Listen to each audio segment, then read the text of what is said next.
Hi ಎಲ್ರಿಗೂ ನಮಸ್ತೆ, welcome back to my channel. ನೀವು ನನ್ನ ವಿಡಿಯೋನ ಫಸ್ಟ್ ಟೈಮ್ ನೋಡ್ತಾ ಇದ್ದರೆ ಇವಾಗಲೇ ಸಬ್ಸ್ಕ್ರೈಬ್ ಮಾಡ್ಕೊಳ್ಳಿ, ಹಾಗೆ ಬೆಲ್ ಐಕಾನ್ನ ಕ್ಲಿಕ್ ಮಾಡಿ. ಹಾಗೆ ವಿಡಿಯೋ ಇಷ್ಟ ಆದರೆ ಲೈಕ್, ಶೇರ್, ಕಮೆಂಟ್ ಮಾಡಿ.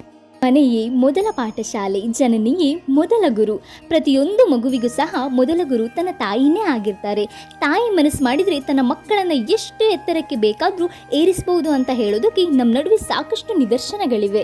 ಅದರಂತೆಯೇ ಛತ್ರಪತಿ ಶಿವಾಜಿ ಮಹಾರಾಜನಂತಹ ವೀರನನ್ನ ಹಿಂದೂ ಹೃದಯ ಸಾಮ್ರಾಟರನ್ನಾಗಿ ಮಾಡಿ ನಮಗೆ ನೀಡಿದ ಮಾತೆ ಜೀಜಾಬಾಯಿ ಪಾತ್ರವು ಸಹ ಅತ್ಯಂತ ಶ್ರೇಷ್ಠವಾದುದು. ನನ್ನ ಭಾರತ ಪ್ರಾಚೀನ ಕಾಲದಿಂದಲೂ ಸಾಕಷ್ಟು ಧೈರ್ಯಶಾಲಿ ಪುರುಷ ಮತ್ತು ವೀರ ಆಡಳಿತಗಾರರ ಹಿನ್ನೆಲೆಯನ್ನು ಹೊಂದಿದೆ.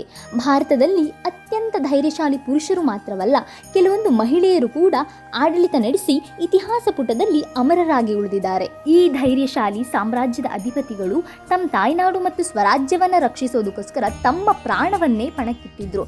ಅಂತಹ ಮಹಾನ್ ಧೈರ್ಯಶಾಲಿ ಯೋಧರಲ್ಲಿ ಛತ್ರಪತಿ ಶಿವಾಜಿ ಮಹಾರಾಜ್ ಸಹ ಒಬ್ಬರು. ಮಾತೆ ಜೀಜಾಬಾಯಿ ಕನಸು ಯಾವ ಥರ ಇತ್ತು ಅಂತ ಅಂದರೆ, ತನ್ನ ಪತಿ ಶಹಾಜಿ ರಾಜೇ ಭೋಸ್ಲೆ ಅವರು ಬಿಜಾಪುರ ಸುಲ್ತಾನನ ಸಾಮಂತನಾಗಿ ಅವ್ರ ಕೈ ಕೆಳಗೆ ಕೆಲಸ ಮಾಡ್ತಿರ್ಬೇಕಾದ್ರೇ ತನಗೆ ಹುಟ್ಟೋ ಮಗು ಮಾತ್ರ ದೊಡ್ಡ ರಾಜನಾಗಬೇಕು, ಹಿಂದೂ ಹೃದಯ ಸಾಮ್ರಾಟನಾಗಿ ಹಿಂದೂ ಸ್ವರಾಜ್ಯವನ್ನ ಕಟ್ಟಬೇಕು ಅನ್ನುವಂತಹ ಮಹಾ ಕನಸನ್ನ ಕಾಣ್ತಾ ಇರ್ತಾರೆ.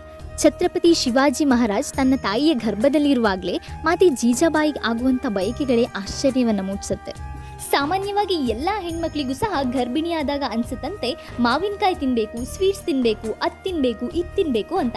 ಆದರೆ ಮಾತೆ ಜೀಜಾಬಾಯಿ ಮಾತ್ರ ಸಿಂಹದ ಮೇಲೆ ಕೂರಬೇಕು, ಸಿಂಹದ ಮೇಲೆ ಕೂತು ಇಡೀ ಸಿಂಹಾದ್ರಿಯ ಶಿಖರವನ್ನು ಸುತ್ತ ಹಾಕಬೇಕು, ಕಾಳಿಯಂತೆ ಕೇಶ ಬಿಟ್ಟು ಕೈಯಲ್ಲಿ ಕತ್ತಿ ಹಿಡಿದು ವೈರಿಗಳೊಡನೆ ಹೋರಾಡಿ ಶತ್ರುಗಳ ರುಂಡವನ್ನು ಉರುಳಿಸಬೇಕು, ಸದಾ ಕಿರೀಟವನ್ನು ತೊಟ್ಟು ಸಿಂಹಾಸನದ ಮೇಲೆ ಕೂರಬೇಕು ಅನ್ನುವಂಥ ಬಯಕೆ ತಾಯಿ ಜೀಜಾಬಾಯಿಗಾಗ್ತಾ ಇತ್ತಂತೆ.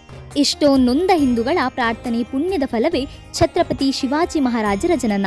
ಫೆಬ್ರವರಿ 19, 1630 ಮಹಾರಾಷ್ಟ್ರದ ಪುಣೆ ಜಿಲ್ಲೆಯಲ್ಲಿನ ಶಿವನೇರಿ ಎನ್ನುವ ಕೋಟೆಯಲ್ಲಿ ಜನಿಸ್ತಾರೆ. ಶಿವಾಜಿ ಮಹಾರಾಜ್ಗೆ ಬಾಲ್ಯದಿಂದಲೇ ಉತ್ತಮ ಸಂಸ್ಕಾರವನ್ನ ಮಾತೆ ಜೀಜಾಬಾಯಿ ನೀಡಿದ್ರು. ರಾಮಾಯಣ ಮಹಾಭಾರತದ ಕಥೆಗಳನ್ನ ಹೇಳ್ತಾ ಅದರಲ್ಲಿ ಬರುವಂತ ವೀರರು ಹೇಗೆ ಧರ್ಮ ರಕ್ಷಣೆಗಾಗಿ ಎಂತೆಂಥ ದೃಢ ನಿರ್ಧಾರಗಳನ್ನ ಕೈಗೊಂಡ್ರು ಅನ್ನೋದನ್ನ ಉದಾಹರಣೆ ಸಮೇತವಾಗಿ ಮಗುವಿಗೆ ಹೇಳ್ಕೊಟ್ಟು ಛತ್ರಪತಿ ಶಿವಾಜಿ ಮಹಾರಾಜ್ ಚಿಕ್ಕ ವಯಸ್ಸಿನಲ್ಲಿ ಅಪ್ರತಿಮ ವೀರ ಹಾಗೂ ಸಾಹಸಿ ಅನ್ನೋದನ್ನ ಸಾಬೀತುಪಡಿಸ್ತಾರೆ. ಒಮ್ಮೆ ಛತ್ರಪತಿ ಶಿವಾಜಿ ಮಹಾರಾಜ್ ಬಾಲಕನಾಗಿದ್ದಾಗ ತನ್ನ ಸುತ್ತಮುತ್ತಲಿನ ಊರಿನ ವಾತಾವರಣವನ್ನ ಗಮನಿಸ್ತಾರೆ. ತನ್ನ ಊರೇ ತಮ್ಮವರ ಹಿಡಿತದಲ್ಲಿಲ್ಲದೆ ವಿದೇಶಿಯರ ಹಾಗೂ ಅಧರ್ಮದ ಗುಲಾಮತನದಲ್ಲಿರೋದನ್ನ ಗಮನಿಸ್ತಾರೆ. ಅಲ್ಲಿ ಮೋಸ, ವಂಚನೆ, ಅತ್ಯಾಚಾರ, ಹಿಂಸೆ, ಕ್ರೌರ್ಯ ಎಲ್ಲದೂ ಸಹ ತಾಂಡವಾಡ್ತಾ ಇರುತ್ತೆ. ಇದನ್ನೆಲ್ಲ ನೋಡಿ ಶಿವಾಜಿ ಮಹಾರಾಜರು ತನ್ನ ತಾಯಿಯ ಬಳಿ ಬಂದು ಕೇಳ್ತಾರೆ, ಯಾಕೆ ನಮ್ಮೂರಲ್ಲಿ ದೇವಸ್ಥಾನಗಳು ಭಗ್ನ ಆಗಿದೆ, ಯಾಕೆ ಪೂಜೆ ಪುನಸ್ಕಾರಗಳು ನಡೀತಾ ಇಲ್ಲ, ಯಾಕೆ ನಮ್ಮ ಹಿಂದೂಸ್ತಾನದಲ್ಲಿ ಹಿಂದೂಗಳು ಈ ದೇಶದಲ್ಲಿ ಈ ಸಾಮ್ರಾಜ್ಯದಲ್ಲಿ ಅಂತಿಮ ದರ್ಜೆಯ ನಾಗರಿಕರ ತರ ಬದುಕ್ತಾ ಇದ್ದಾರೆ, ಯಾಕಿಷ್ಟು ಜನರಿಗೆ ನೋವುಗಳು ಅಂತ ಕೇಳ್ತಾರೆ. ಅವಾಗ ಮಾತೆ ಜೀಜಾಬಾಯಿ ಹೇಳ್ತಾರೆ, ಮಗು, ಈ ದೇಶ ಇವತ್ತು ವಿದೇಶಿಯರ ಅಧರ್ಮದ ಕೈಗೆ ಸಿಲುಕಿ ನರಳಾಡ್ತಾ ಇದೆ. ಧರ್ಮದ ಪತಾಕೆ ಮುಗಿಲೆತ್ತರಕ್ಕೆ ಹಾರಾಡ್ತಾ ಇರಬೇಕಾದದ್ದು ನೆಲಕ್ಕುರುಳಿ ಬಿದ್ದಿದೆ. ಯಾರಾದ್ರೂ ಒಬ್ಬ ಮಹಾಶೂರ ಬಂದು ಆ ಹಿಂದೂ ಧರ್ಮದ ಪತಾಕೆಯನ್ನ ಮತ್ತೊಮ್ಮೆ ಮುಗಿಲೆತ್ತರಕ್ಕೆ ಹಾರಿಸಿ ಹಿಂದೂ ಸ್ವರಾಜ್ಯವನ್ನ ಸ್ಥಾಪನೆ ಮಾಡಿದ್ರೆ ಇವೆಲ್ಲವೂ ಸರಿಯಾಗತ್ತೆ.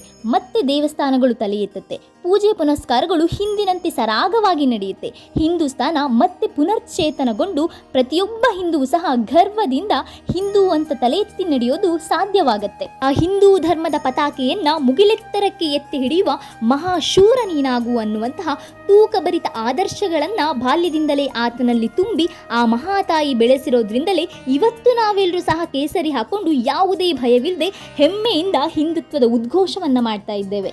ಯಾಕೆಂದ್ರೆ ಛತ್ರಪತಿ ಶಿವಾಜಿ ಮಹಾರಾಜ್ ಎನ್ನುವಂತಹ ಒಬ್ಬ ವ್ಯಕ್ತಿ ಇಲ್ಲದೆ ಹೋಗಿದ್ರೆ ಈ ದೇಶಕ್ಕೆ ಆಕ್ರಮಣಕಾರಿಯಾಗಿ ಬಂದಂತಹ ಕ್ರಿಶ್ಚಿಯನ್ನರು, ಬ್ರಿಟಿಷರು ಈ ದೇಶದ ಎಲ್ಲಾ ಜನರನ್ನ ಪೂರ್ತಿ ಪ್ರಮಾಣದಲ್ಲಿ ಕನ್ವರ್ಟ್ ಮಾಡಿ ಹಾಕಿ ಹಿಂದುತ್ವದ ಬಗ್ಗೆ ಅಭಿಮಾನನೇ ಇಲ್ಲದೆ ಇರೋ ಹಾಗೆ ಮಾಡ್ತಾ ಇದ್ರು. ನಮ್ಮ ಹಿಂದೂ ಧರ್ಮವನ್ನು ಉಳಿಸ್ಕೊಳ್ಳೋದು ಸಾಮಾನ್ಯ ಮಾತಂತೂ ಆಗಿರಲೇ ಇಲ್ಲ. ಯಾಕೆಂದರೆ ನನ್ನ ಧರ್ಮದ ಮೇಲೆ, ನನ್ನ ದೇಶದ ಮೇಲೆ ಸತತವಾಗಿ 2000 ವರ್ಷಗಳ ಕಾಲ ದಾಳಿಯಾಗಿದೆ. ಒಬ್ಬರಾದ್ಮೇಲೆ ಒಬ್ರು ನಿರಂತರವಾಗಿ ದಾಳಿ ಮಾಡಿದ್ರು ಸಹ ನಾವು ಹಿಂದೂಗಳು ಇವತ್ತು ಹಿಂದೂಗಳಾಗೇ ಇದ್ದೀವಿ ಅಂತ ಅಂದರೆ ಛತ್ರಪತಿ ಶಿವಾಜಿ ಮಹಾರಾಜರಂತಹ ಶೂರ ಸಾಹಸಿಗಳ ಹೋರಾಟದಿಂದಲೇ ಅಂತ ಹೇಳ್ಬೋದು. ಛತ್ರಪತಿ ಶಿವಾಜಿ ಮಹಾರಾಜರು ಸಹಸ್ರಾರು ಜನರನ್ನ ಏಕಕಾಲದಲ್ಲಿ ಪ್ರೇರಣೆ ಮಾಡುವಂತಹ ನೈಪುಣ್ಯತೆಯನ್ನು ಹೊಂದಿದ್ರು. ನಮ್ಮ ಹೆಮ್ಮೆಯ ವೀರ ಸಾವರ್ಕರ್ ಅವರು ಛತ್ರಪತಿ ಶಿವಾಜಿ ಮಹಾರಾಜರನ್ನ ಕೊಂಡಾಡ್ತಾ ಹೇಳ್ತಾರೆ, ಯದಾ ಯದಾ ಹಿ ಧರ್ಮಸ್ಯ ಗ್ಲಾನಿರ್ಭವತಿ ಭಾರತ ಅಭ್ಯುತ್ಥಾನಮ ಧರ್ಮಸ್ಯ ತದಾತ್ಮಾನಂ ಸೃಜಾಮ್ಯಹಂ ಪರಿತ್ರಾಣಾಯ ಸಾಧೂನಾಂ ವಿನಾಶಾಯ ಚ ದುಷ್ಕೃತಾಂ ಧರ್ಮ ಸಂಸ್ಥಾಪನಾರ್ಥಾಯ ಸಂಭವಾಮಿ ಯುಗೆ ಯುಗೆ ಅಂತ ಭಗವದ್ಗೀತೆಯಲ್ಲಿ ಶ್ರೀಕೃಷ್ಣ ಪರಮಾತ್ಮ ಹೇಳಿದ ಮಾತು. ಯಾವಾಗ ದೇಶ ಮತ್ತು ಧರ್ಮ ನಾಶದಂಚಲ್ಲಿ ಬಂದು ನಿಲ್ಲುತ್ತೋ ಆಗೆಲ್ಲ ಶಿಷ್ಟರನ್ನ ರಕ್ಷಿಸಿ ದುಷ್ಟರನ್ನ ಶಿಕ್ಷಿಸೋಕೆ ನಾನು ಮತ್ತೆ ಮತ್ತೆ ಅವತರಿಸಿ ಬರ್ತೀನಿ ಅನ್ನೋ ಭಗವಂತನ ಮಾತನ್ನ ಸಾರ್ಥಕಗೊಳಿಸೋದಕ್ಕೆ ಹುಟ್ಟಿದಂಥ ಮಹಾನ್ ಪುರುಷ ಛತ್ರಪತಿ ಶಿವಾಜಿ ಮಹಾರಾಜ್ ಅಂತ ಸಾವರ್ಕರ್ ಹೇಳ್ತಾರೆ.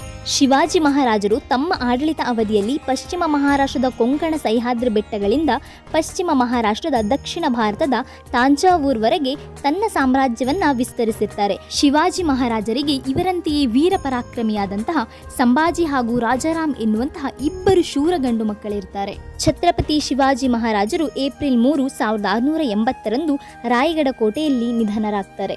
ಆದರೆ ಇಂದಿಗೂ ಸಹ ಹಿಂದೂಗಳ ಹೃದಯ ಸಾಮ್ರಾಟರಾಗಿ ಅಖಂಡ ಭಾರತದಲ್ಲಿ ಅಮರರಾಗಿದ್ದಾರೆ. ಆ ಮಹಾನ್ ವ್ಯಕ್ತಿಗೆ ಹಿಂದೂಗಳಾದಂಥ ನಾವು ಸದಾ ಚಿರಋಣಿಯಾಗಿರೋಣ ಅಂತ ಹೇಳ್ತಾ ಮುಂದಿನ ವಿಡಿಯೋದಲ್ಲಿ ಮತ್ತೆ ಸಿಗೋಣ. ಧನ್ಯವಾದ.